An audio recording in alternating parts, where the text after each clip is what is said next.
Welcome to Competitive Exams Corner, editorial analysis on 6th of August 2024 కు స్వాగతం. ఈరోజు ముఖ్యమైన ఎడిటోరియల్స్ రెండు కనపడుతున్నాయి. ఒకటి ద హిందూ న్యూస్ పేపర్లోని ఆన్ టార్గెట్ ఒకటి, రెండోది టైమ్స్ ఆఫ్ ఇండియాలోని ఫర్గెట్ ఒలింపిక్ గోల్డ్ అన్నది. ఈ రెండు కూడా మనకు ఒలింపిక్స్ కి సంబంధించినవే, ఇండియాని ఉద్దేశించే రాసినవి. అండ్ ఈ యొక్క ఎడిటోరియల్స్లో మనము కొంచెం ఏరియల్ వ్యూలో అబ్జర్వ్ చేస్తే ఈ ఆన్ టార్గెట్ అనే ఎడిటోరియల్ ఏంటంటే ఇప్పటిదాకా ఈ యొక్క ఒలింపిక్స్లో మనము ఎంత ప్రగతి సాధించాము అండ్ ఈ యొక్క ప్రగతిని నెక్స్ట్ పాస్ట్ ఈవెంట్స్తో కంపేర్ చేసుకుంటూ రాసిన ఆర్టికల్ అది. తర్వాత ఫర్గెట్ ఒలింపిక్ గోల్డ్ అనేది ఏంటంటే పెయిన్ లోపల ఎక్కువైపోయి దాదాపు 140 కోట్ల మంది ఉన్న ఈ యొక్క భారతదేశంలో ఒక 10 మెడల్స్ కూడా సాధించలేకపోతున్నాము. అట్లీస్ట్ ఒక గోల్డ్ మెడల్ కూడా మనం సాధించలేకపోతున్నాము. అట్లీస్ట్ అక్కడ ఒలింపిక్స్‌లో ఉన్న గేమ్స్ ఏవైతే ఉంటాయో అవన్నిట్లో కూడా మనము అట్లీస్ట్ పార్టిసిపేట్ చేయలేకపోతున్నాము. దాదాపు 30 పైన ఈవెంట్స్ మనకు గేమ్స్ ఉంటే మనము పార్టిసిపేట్ చేస్తుంది కేవలం 16, 17 మాత్రమే. సో చాలా పెయిన్‌తో రాసిన ఆర్టికల్ ఫర్గెట్ ఒలింపిక్ గోల్డ్ అన్నమాట. సో మనం చూద్దాం. అండ్ ఈ ఆన్ టార్గెట్‌లో చాలా ఇంపార్టెంట్ వర్డ్స్ వొకాబులరీ ఉన్నాయి. అవి కూడా నేను మీకు ఎక్స్‌ప్లెయిన్ చేయడం జరుగుతుంది. So let's go through the first important editorial on target by the Hindu newspaper. So on target, Indian shooters lived up to expectations in Paris Olympics అన్నమాట. So Indian shooters ఎవరైతే ఉంటారో వాళ్ళు ఏవైతే అంచనాలు ఉంటాయి కదా, ఆ అంచనాలకు తగ్గట్టుగానే వాళ్ళు రాణించారు అని చెప్తున్నారు. Ever since Rajyavardhan Singh Rathore silver medal in men's doubles trap shooting at Athens Olympics and in 2004 అంటే మనకి ఇక్కడ రాజ్యవర్ధన్ సింగ్ రాథోర్ గారి ఆయన దగ్గర నుంచి మనకు ఈ యొక్క షూటింగ్ లో మెడల్స్ సాధించడం ఉన్నది మనకు ఆ, ఒక కొత్త శకంగా మనకు స్టార్ట్ అయిందనమాట. సో ఆయన దగ్గర నుంచి రాజ్యవర్ధన్ సింగ్ రాథోర్ ఆయన సిల్వర్ గెలుచుకున్నారు మెన్స్ డబుల్స్ ట్రాప్ షూటింగ్ లో ఏథెన్స్ ఒలింపిక్స్ 2004లో. ఆయన తర్వాత అభినవ్ బింద్రా గారు ఆయన గోల్డ్ మెడల్ గెలుచుకున్నారు 10 metres air rifle category 2008 Beijing గేమ్స్లో. అండ్ తర్వాత 2012లో లండన్ గేమ్స్లో గగన్ నారంగ్ ఆయన కూడా 10 మీటర్స్ ఎయిర్ రైఫిల్లో షూటింగ్లో ఆయన కూడా బ్రాంజ్ గెలుచుకున్నారు. నెక్స్ట్ విజయ్ కుమార్ ఆయన సిల్వర్ గెలుచుకున్నారు 25 మీటర్ల ర్యాపిడ్ ఫైర్ పిస్టల్ కాంపిటీషన్లో. సో ఇలా ఇప్పటిదాకా చాలా మంది మన ఇండియన్ షూటర్స్ మెడల్స్ అన్నది గెలుచుకోవడం జరిగింది. And then followed the inexplicable INEXPLICABLE inexplicable అంటే మనం మాటల్లో చెప్పలేని, so which is very difficult to explain అని చెప్పుకోవచ్చు. Which then followed the inexplicable drought అంటే కరువు.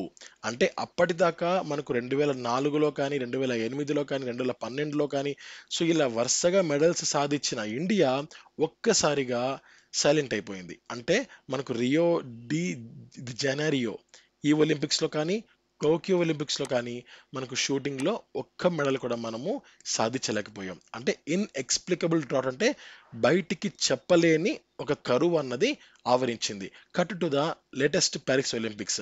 ఇక మనము ఈ యొక్క లేటెస్ట్ గేమ్స్ ప్యారిస్ ఒలింపిక్స్ కి విషయానికి వస్తే where all doubts pertaining to whether the shooters would hit bull's eye అంటే ఒక రౌండ్ గా ఉన్న ఒక గోల్, ఒక టార్గెట్ అన్నమాట. దాన్ని బుల్స్ ఐ అని పిలుస్తారు. అయితే ఈ యొక్క బుల్స్ ఐని మన ఇండియన్ షూటర్స్ కొట్టగలరా లేదా అనే ఒక అనుమానాలన్నిటికీ ఒక పుల్ స్టాప్ అన్నది పడింది. సో ఎంఫాటికల్లీ EMPHATICALLY ఎంఫాటికల్లీ అంటే చాలా ముఖ్యంగా very important laid to the rest as 22-year-old Manu Bhaker become the first Indian women to win and Olympic medal in shooting. So షూటింగ్లో ఇప్పటిదాకా నేను చెప్పిన రాజ్యవర్ధన్ సింగ్ రాథోర్ గాని కావచ్చు, తర్వాత అభినవ్ బింద్రా, నెక్స్ట్ గగన్ నారంగ్, విజయ్ కుమార్ వీళ్ళందరూ కూడా మగవారు మెడల్స్ని సాధించారు షూటింగ్ కేటగిరీలో. బట్ ఫస్ట్ టైం ఒక ఇండియన్ ఉమెన్ మెడల్ సాధించింది ఒలింపిక్ మెడల్ ఇన్ షూటింగ్లో. సో ఆమె పేరు మను బాకర్ 22 ఇయర్స్ లేడీ అన్నమాట.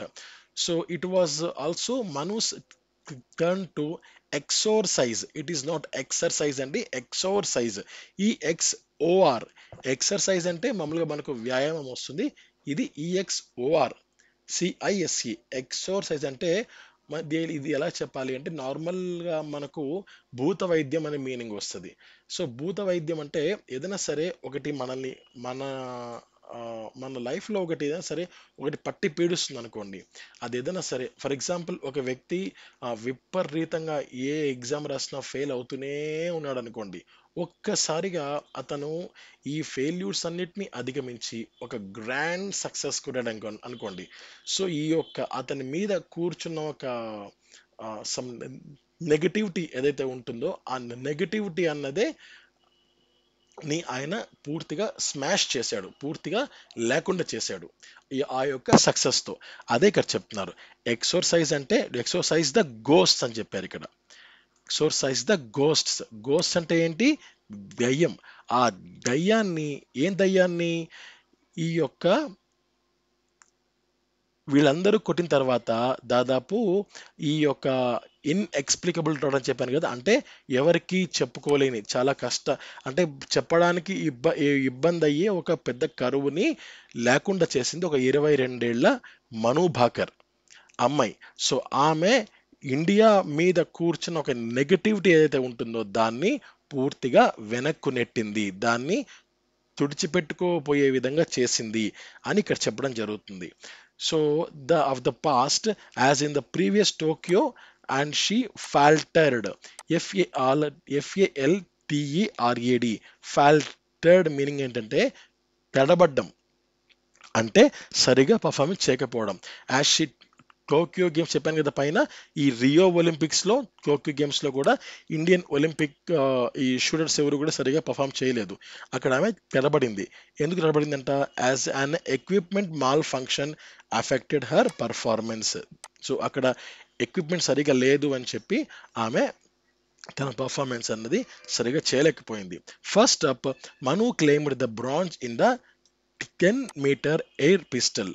Later, she combined with Sarabjot Singh to win another bronze in the mixed 10-meter air pistol segment. So మొదటగా ఈ యొక్క ప్యారిస్ ఒలింపిక్స్ లో భాగంగా ఆమె 10 మీటర్ల ఎయిర్ పిస్టల్లో సింగిల్ కేటగిరీలో మొదటి భారతీయ మహిళ, అంటే ఒలింపిక్ మెడల్ గెలుచుకున్న మొదటి భారతీయ మహిళా షూటర్గా మను భాకర్ రికార్డ్ని క్రియేట్ చేసింది. సెకండ్ మెడల్ వచ్చి సరబ్జోత్ సింగ్తో కలిసి ఆమె డబుల్స్లో మిక్స్డ్ 10 మీటర్స్ ఎయిర్ పిస్టల్లో మరొక బ్రాంజ్ని కూడా ఆమె సొంతం చేసుకుంది. అయితే హ్యాట్రిక్ అంటే వరుసగా 3 విజయాలు సాధించడం. So hat trick though proved elusive. Elusive అంటే అంతు చిక్కని, అంటే మనకు అర్థం కాని. As she finished 4th in the 25 metres pistol final. అయితే ఈ యొక్క 25 మీటర్ల పిస్టల్ ఫైనల్లో ఆమె 4th ప్లేస్లో నిలిచింది. సో అలా హ్యాట్రిక్ అన్నది మిస్ అయింది. సో ఇక second part of the editorial చూస్తే, మను success is a testimony, TESTIMONY, అంటే ఒక ఎవిడెన్స్, ఒక సాక్ష్యం to the rapid strides that Indian shooting has made, besides A tribute to the an efficient system that the sporting fraternity, FRATERNITY, fraternity అంటే సోదర భావం, has established. Indian షూటింగ్కు మన government కానీ and అక్కడ మనకు ఇక్కడున్న ఫెసిలిటీస్ కానీ ఎంత ఎఫిషియెంట్గా ఉన్నాయనేది ఒక ఎగ్జాంపుల్గా అనమాట ఈ యొక్క అమ్మాయి సక్సెస్ అన్నది. And Manu is following the path that the predecessors Anjali Bhagwat and Suma Shirur presently a head coach to head carved. అయితే వాళ్ళు వేసిన ఒక దారి అన్నమాట. అంటే అంజలి గారు, సుమా గారు వాళ్ళిద్దరూ కలిసి ఒక దారి వేశారు. అంటే షూటింగ్లో కూడా మనము రాణించవచ్చు అని వాళ్ళు ప్రూవ్ చేశారు. అయితే వాళ్ళు మెడల్స్ అయితే గెలిచలేదు ఇప్పటిదాకా. వాళ్ళు ఒక ఇన్స్పిరేషనల్గా నిలిచారనమాట నెక్స్ట్ రాబోయే యంగ్స్టర్స్కు. సో అదే ఇలాంటి మను భాకర్ లాంటి వాళ్ళని ఒలింపిక్స్లో మెడల్స్ కొట్టే విధంగా చేసిందనమాట. So those were days when funds were meagre, MEAGRE. Meagre అంటే మీనింగ్ ఏంటంటే చాలా కొంచెం అని, చాలా తక్కువ అని, కొద్దిగా అని. And at times awkward, AWKWARD. Awkward meaning ఏంటంటే కొంచెం చాలా ఇబ్బందికరమైన అని చెప్పుకోవచ్చు. అంటే మనకు సరిపోని సిచ్యువేషన్ అంట ఆక్వర్డ్ సిచ్యువేషన్ అంటే. So at times, awkward questions were asked about carrying firearms at the airports as the knowledge of shooting as a sport was low. చాలా చాలా ఘోరమైన విషయం ఏంటంటే కొన్ని సార్లు ఈ యొక్క షూటర్స్ ఒలింపిక్స్కి వెళ్ళాలని చెప్పి అండ్ కొన్ని ఈవెంట్స్కి వెళ్ళాలని చెప్పి ఆ గన్స్ ఉంటాయి కదా, ఆ గన్స్ని వాళ్ళు తీసుకొని ఎయిర్పోర్ట్కి వెళ్తుంటే వాళ్ళు ఎందుకు మీరు ఎయిర్పోర్ట్స్కి గన్స్తో వచ్చారు, ఒక ఆర్మ్ అంటే ఎలా చెప్పాలి అంటే ఒక ఆయుధాలు తీసుకొని వచ్చారు, మీరు ఎక్కడికి వెళ్తున్నారని చెప్పి ఆ ఎయిర్పోర్ట్లో ఆ యొక్క షూటర్స్ని వాళ్ళని ఆపి వాళ్ళని క్వశ్చన్ చేసి అగైన్ వాళ్ళని పంపించారనమాట ముందుకి. నెక్స్ట్ వాళ్ళు వెళ్ళాల్సిన చోటికి వాళ్ళు పంపించారు. అంటే షూటింగ్కి ఒకప్పుడు నాలెడ్జ్ అనేది చాలా చాలా లోగా ఉండింది. బట్ అలాంటి సమయంలో ఈ యొక్క అంజలి అండ్ సుమ వాళ్ళు ఒక యంగ్స్టర్స్కి ఒక దారి పరిచారు. అయితే వాళ్ళు ఇందాక చెప్పినట్టు నేను ఒలింపిక్స్లో మెడల్స్ కొట్టినప్పటికీ కూడా వాళ్ళు వేసిన దారి అన్నది ఇట్ ఇన్స్పైర్డ్ దేర్ జూనియర్స్. అంటే జూనియర్స్కు ఇన్స్పైర్ అనిపించింది టు ఫాలో ద స్పోర్ట్ని ఫాలో చేయడానికి with passion. Next, Manu linking up with her former coach Jaspal Rana, an ace shooter himself, helped add a new dimension. So అయితే ఈమె జస్పాల్ రాణా గారితో కూడా work చేసింది. ఆయన కూడా చాలా చాలా గొప్ప షూటర్ ఆయన. అండ్ ఆయనది కూడా ఈమెకు చాలా వరకు హెల్ప్ అయింది. Shooting demands still hands, sharp eye and zen mind. Sharp mind ఉండాలి, షార్ప్ ఐ ఉండాలి, అండ్ హ్యాండ్స్ కూడా చాలా స్ట్రైట్గా ఉండాలి. సో ఇవి చాలా చాలా ఇది షూటింగ్ అనేది వీటిని కోరుతుంది. And finally Manu reveal that she was in the zone while aiming at the target. Her traits were evident in the Swapnil Kusale too, has he won bronze in the men's 50 meters rifle 3 positions event. So ఈమెతో పాటుగా స్వప్నిల్ కూడా ఆయన ఇంతకు ముందు గెలుచుకోవడం జరిగింది. Equally Arjun Babuta 4th place finish in the men's 10 meters air rifle event final was a pointer to shooting's razor thin margins that split ecstasy. ECSTASY. Ecstasy అంటే మనకేంటంటే తన్మయత్వం. నెక్స్ట్ ఎగోనీ అంటే AGONY. అగోనీ అంటే పెయిన్ అన్నమాట. అంటే ఒక వేదన అనుకోవచ్చు, లేదా తీవ్రమైన బాధ అనుకోవచ్చు అని చెప్పుకోవచ్చు. సో ఏంటి ఇక్కడ అంటే అర్జున్ బాబుతా ఆయన 4th ప్లేస్లో ఫినిష్ అయ్యారంట. దేంట్లో మెన్స్ 10 మీటర్స్ ఎయిర్ రైఫిల్ ఈవెంట్లో. అయితే ఆయన చాలా పాయింట్స్ తేడాతో ఆయన 4th ప్లేస్ని తీసుకున్నారనమాట. సో ఇది ఒక పక్క మనకు చాలా మంచిగా పర్ఫామ్ చేశామని మనకు ఆనందంగా ఉన్నప్పటికీ కూడా చాలా తీవ్రమైన బాధని కలిగిస్తుంది. So there was more grief, GRIEF. Grief అంటే మనకేంటంటే దుఃఖం, చాలా బాధ అనమాట. టు ఇన్ ఆర్చరీలో కూడా సేమ్ మనకు ఇలాగనే ఉంది. As India continue to fail at the Olympics with Deepika Kumari and company often stumbling, STUMBLING. Stumbling అంటే తడబడ్డం. సో ఇందాక కూడా నేను చెప్పాను తడబడ్డం అంటే ఏంటనేది ఫాల్టర్డ్. ఓకే, సో ఫాల్టర్డ్ ఇక్కడ ఉంది చూడండి, ఫాల్టర్డ్. ఇది ఫాల్టర్డ్ అన్నా కూడా తడబడ్డమే, స్టంబ్లింగ్ అన్నా కూడా తడబడ్డమే. రెండు కూడా సినానిమ్స్ అన్నమాట at the business end. So మనకు ఈ యొక్క ఆర్చరీలో కూడా సేమ్ ఇదే కొనసాగుతుంది. అండ్ ఈ దీపికా కుమారి అండ్ కంపెనీ అంటే ఆమెతో పాటు పార్టిసిపేట్ చేస్తున్న వాళ్ళు ఎవరు కూడా మెడల్స్ సాధించలేకపోతున్నారని చెప్పి ఈ యొక్క ఆర్టికల్ చెప్తుంది. సో ముఖ్యంగా చూస్తే ఈ ఆర్టికల్ ఏంటంటే ఒక పక్క మన సక్సెస్ని పొగుడుతూనే ఇంకా చేస్తే బాగుండేదే అనే ఒక ఫీలింగ్ని కూడా క్రియేట్ చేస్తుంది ఈ ఆర్టికల్. నెక్స్ట్ ఆర్టికల్ చూద్దాం. Forget Olympic gold, ఇంద్రనూయి is our సిమోని Biles and we are also busy cracking UPSC crossing water logged roads. అయితే ఈయన ఏమని ఆలోచిస్తున్నారంటే, ఫర్ ఎగ్జాంపుల్ మనకు ఏదైనా సరే ఒకరి మీద విపరీతమైన ఇష్టం ఉంది, కానీ మనం చెప్పింది వాళ్ళు చేయట్లేదు అనుకోండి. సో ఐ రిపీట్ ఒకసారి నీట్గా క్లియర్గా వినండి. ఒకరి మీద మనకు చాలా చాలా ఇష్టం ఉంది, బట్ మనం ఏదైతే మంచి కోరి చెప్తామో అది వాళ్ళు చేయలేకపోతున్నారు, వాళ్ళు కావాలనే చేయట్లేదు అనుకోండి. అలాంటప్పుడు ఏమవుతుంది అంటే మనం ఏమంటామంటే, సో మీరిక ఆ విషయం గురించి మర్చిపోండి, మీకు చేత కాదు అంటాం కదా. సో అలా భారతదేశం మీద విపరీతమైన ప్రేమతో రాసిన ఆర్టికల్ ఇది. ఇది నెగటివ్ సెన్స్లో అనిపించినప్పటికీ కూడా చాలా చాలా తీవ్రమైన బాధతో రాసిన ఆర్టికల్ ఇది. సో ఈ రాసిన ఆర్టికల్ ఆయన పేరు అర్నబ్ రే అనమాట. Having lived through many Olympics, I'm sick and tired of that old chestnut, why do we do so poorly in the Olympic games. అయితే ఈ యొక్క ఒలింపిక్స్లో ఎప్పటి నుంచో ఇండియాకు 10 పథకాలు కూడా లేవన్నమాట. అండ్ ఇందాక నేను చెప్పాను కదా, దాదాపు 30 పైగా గేమ్స్ ఉంటే అందులో ఇండియా పార్టిసిపేట్ చేసేది కేవలం 16 to 17 మాత్రమే. అంటే మిగిలిన 13 గేమ్స్ ఇండియా పార్టిసిపేట్ చేయడానికి కూడా ఇండియాలో ప్లేయర్స్ లేరు. అది ఒక పెద్ద మైనస్ అన్నమాట. సో అంటే కొన్ని ఈవెంట్స్ అసలు పార్టిసిపేట్ చేయడానికి కూడా మన ప్లేయర్స్ వెళ్ళట్లేదు. కేవలం ఆ 17 ఈవెంట్స్‌లోనే ఇండియన్స్ పార్టిసిపేట్ చేస్తున్నారు. పోనీ ఏదన్నా మనకు పాపులేషన్ ఏదన్నా తక్కువనా అంటే కాదు. వరల్డ్‌లోనే మనం highest number of population 140 crores, 150 crores దాకా ఉన్నారు. అండ్ పోనీ యూత్ సరిగా లేరా అంటే యూత్ పాపులేషన్ కూడా చాలా ఎక్కువ కలిగిన దేశం ఇండియానే.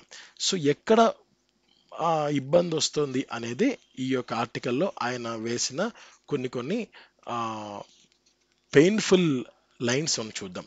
So, I have heard it all, Indian politicians and administrators see the Olympics as a free foreign trip.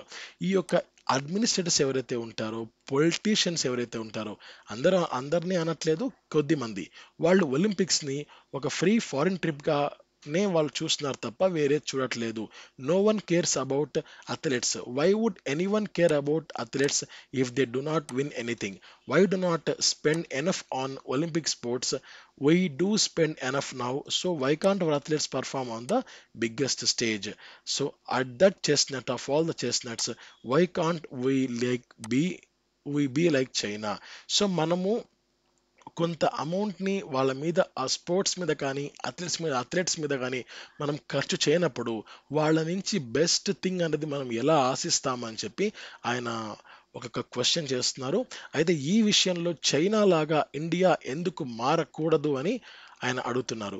So now I ask myself a more fundamental question, why bother with Olympics at all? అసలు మనకు Olympics గురించి మనకు ఆలోచన ఎందుకు అని నాకు అనిపిస్తుందని ఆయన అభిప్రాయపడ్డాడు. Let's be honest, it's not for us. If we were an autocratic fascist state, we could, like China, have a regimented system sponsored by government in the way East European countries and USSR once had to institutionalize the production of champions. అంటే ఆనెస్ట్గా, అంటే నిజాయితీగా ఒకటి ఒప్పుకుందాం, Olympics gold అన్నది మనకు సంబంధించింది కాదు. ఎందుకు కాదు అంటే ఇక్కడ యొక్క ప్రభుత్వాలు కానీ, ఇక్కడ సిస్టమ్ కానీ అంత స్పోర్టింగ్ ఈవెంట్స్‌కు అంత అనుకూలంగా లేదు. ఇది నేను చెప్తుంది కాదు, ఇక్కడ ఉన్నది చెప్తున్నాను. If we were an autocratic fascist state, అంటే చైనా లాగా మనం గనక ఉంటే ఒక మంచి రెజిమెంటెడ్ సిస్టమ్ అన్నది ఫామ్ అయ్యేది. దాన్ని గవర్నమెంట్ స్పాన్సర్ చేసేది. అండ్ అది ఇన్స్టిట్యూషన్ ఫామ్ చేసి ఛాంపియన్స్‌ని ప్రొడ్యూస్ చేసేవాళ్ళు. If we were a historical rich country like US, England, లేదు హిస్టారికల్ పరంగా చాలా రిచ్ కంట్రీ యూఎస్, ఇంగ్లాండ్ లాగా రిచ్ కంట్రీ అయ్యుంటే కూడా we will pursue sports for fun of it, knowing that there was a livelihood to be made if the sports thing didn't work out. So but we're in India. బట్ మనం ఇండియాలో ఉన్నాం. We role different. మన సంగతి చాలా డిఫరెంట్‌గా ఉంటుంది. Unlike China we do have too much democracy. డెమోక్రసీలో కూడా మనం వర్క్ చేస్తున్నాం. ప్రెజెంట్ ఉన్నాం డెమోక్రసీలో. So what that implies is we have the agency to make a choice and we have made a choice. అయితే డెమోక్రసీలో ఉండడం వల్ల ఏంటంటే మన నిర్ణయాలు మనమే తీసుకోవచ్చు. అంతే కదా! మన నిర్ణయాలు మనం తీసుకోవచ్చు. అయితే మనం తీసుకున్నాము. ఇక్కడ పైనంతా ఈయన పెయిన్ అంతా అడ్మినిస్ట్రేటర్స్ మీద మరియు ఈ యొక్క పొలిటీషియన్స్ మీద ఆయన చెప్పడం జరిగింది. ఈ ఈ పార్ట్లో మాత్రము మనల్ని అంటే ప్రజల్ని ఆయన వ్యతిరేకిస్తున్నారు. అదెలా ఇప్పుడు చూడండి. So we have the agency to make a choice. అంటే మన చాయిస్ మనం తీసుకోవడానికి మనకు అవకాశం తీసుకున్నాం కూడా. మన చాయిస్ మనం తీసుకున్నాం. ఏం తీసుకున్నాము? సిలో సి లాంగ్వేజ్లో పట్టు రావాలి, ఇది జావాలో పట్టు రావాలి, పైథాన్ లాంగ్వేజ్లో పట్టు రావాలి. సో ఇవి మనకు కావాలి. నెక్స్ట్ ఫుల్ స్టాక్ ఏంటి, ఫ్రంట్ అండ్ బ్యాక్ ఎండ్ కానీ. సో ఈ విషయాల్లో మనకు మనం నిర్ణయం తీసుకున్నాం, ఇవి నాకు కావాలి అని. Forget gold every 4 years. ఇవి మాత్రం ఉంటే చాలు మనకు. ఇక ప్రతి 4 ఏళ్లకోసారి వచ్చే గోల్డ్ మెడల్ అనేది మనకు అవసరం లేదు. Our kids make gold every day through base, bonus and LTI. అంటే మనకు ఎల్టీఐ కానీ ఆ శాలరీతో పాటుగా ఇచ్చే బేస్ కానీ బోనస్ కానీ వాటితోనే వాళ్ళు గోల్డ్ కొనుక్కుంటారు. మనకు నెక్స్ట్ రాబోయే పిల్లలు.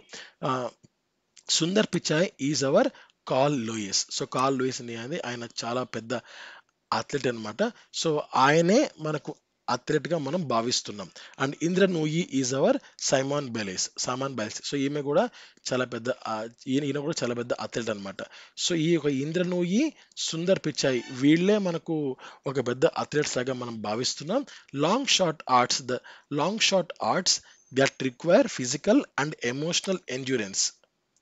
అయితే కొన్ని వాటికి ఫిజికల్గా ఎమోషనల్గా మనము తట్టుకోగలిగే కెపాసిటీ మనకు ఉండాలి. How about IIT JEE, NEET and UPSC? మరి అక్కడ ఫిజికల్గా మనం స్ట్రెయిన్ అవ్వాలి, మెంటల్గా స్ట్రెయిన్ అవ్వాలి. అలా స్ట్రెయిన్ అవుతున్నాం కదా, మరి ఆ స్ట్రెయిన్ ఇక్కడ ఎందుకు మనం పెట్టట్లేదు అని ఇక్కడ ఈయన క్వశ్చన్ చేస్తున్నారు. We run and swim and balance but on roads, in waterlogged cities and in public transportation, all in the pursuit of what we as individuals prioritise. అయితే మనం ఎంత సరే పోరాడినా కూడా అల్టిమేట్గా మనం ఏదైతే మనం ప్రయారిటీగా పెట్టుకుంటున్నామో అదే ప్రివేల్ అవుతోంది అని చెప్పి ఇక్కడ ఆయన చెప్తున్నారు. And when we want to just thump wave our flag at the sporting event, we can always turn to cricket, a game virtually own. అయితే ఒక స్పోర్టింగ్ ఈవెంట్లో మన జాతీయ జెండా రెపరెపలాడాలి అంటే మ్యాక్సిమం మందికి గుర్తొచ్చేది ఏంటి అంటే క్రికెట్ అనమాట. క్రికెట్లో ఆల్రెడీ మనం ఆ గేమ్ని మనం ఓన్ చేసుకున్నాం. ఆ గేమ్ కూడా ఆ స్థాయిని పొందింది భారతీయ ప్రజల్లో. Regardless of whether we win or lose, మనం గెలిచినా ఓడినా క్రికెట్కి ఉన్న క్రేజ్ ఎప్పటికీ అలానే ఉంటుంది. So yes, the Olympics are fun and a medal or two here and there is worth celebration. So in the same Olympics కూడా మనం అలానే భావించాలి అని చెప్తున్నారు. Like finding a few currency notes in the old jacket. మనం పాత షర్ట్లో something ఏదైనా ఒక 500 రూపాయల నోటో లేదా సంథింగ్ ఒక 100 రూపాయల నోటో దొరికితే సంథింగ్ మనము ఓహో ఇక్కడ కూడా అమౌంట్ ఉందా, ఇదొక బోనస్ లాగా మనమైతే ఎట్లయితే మనం హ్యాపీగా ఫీల్ అవుతామో ఇది అలా మనం అవ్వాల్సి ఉంది అని చెప్పి ఆయన చెప్తున్నారు. But let's not lose site of the larger picture, that is not our thing. అయితే ఏరియల్ వ్యూ అబ్జర్వ్ చేస్తే మాత్రము అది మనది కాదు అని ఆయన చెప్తున్నారు. సో చాలా పెయిన్తో రాసిన ఎడిటోరియల్ ఇది. సో దీన్ని పిక్ చేసుకునే మెయిన్ కారణం ఏంటంటే ఈరోజు నేను అన్ని సర్చ్ చేస్తుంటే ఈ యొక్క ఒలింపిక్స్కి సంబంధించి 2 వచ్చే ఆర్టికల్స్, ఈ 2 కూడా లింక్ చేసుకుంటే బాగుంటుందని చెప్పి అనిపించి నేను వీటిని పిక్ చేసుకోవడం జరిగింది. అండ్ వన్ మోర్ థింగ్ అండి, నేను కొన్ని రోజులు ఎస్పెషల్లీ ఆదివారాలు ఎడిటోరియల్స్ పెద్దగా ఉండవు. అండ్ కొన్ని నార్మల్ డేస్లో కూడా ఇంపార్టెంట్ కాని ఎడిటోరియల్స్ వస్తుంటాయి. అంటే ఈ యొక్క మావోయిస్ట్స్కి సంబంధించినవి కానీ, తర్వాత కొన్ని ప్యూర్ పొలిటికల్ ఆర్టికల్స్ కానీ అలాంటివి వస్తూ ఉంటాయి. అలాంటప్పుడు నేనేం చేస్తాను అంటే ప్రీవియస్ డేస్ ఏవైతే ఉంటాయో వాటిని నేను ఈ యొక్క ఆ రోజు ఎక్స్ప్లెయిన్ చేస్తున్నట్లే ఆ రోజు డేట్ వేసి ఎక్స్ప్లెయిన్ చేయడం జరుగుతుంది. అంటే ఫర్ ఎగ్జాంపుల్ ఈరోజు 6th ఆగస్ట్ కదా, ఈరోజు ఇంపార్టెంట్ డేటోల్స్ ఏం లేవనుకోండి, 5th 4th ఏమైనా ఉంటే వాటిని నేను ఎక్స్ప్లెయిన్ చేయడం జరుగుతుంది. సో ఇది మీరు గమనించగలరు. థ్యాంక్ యూ, నమస్తే, జై హింద్.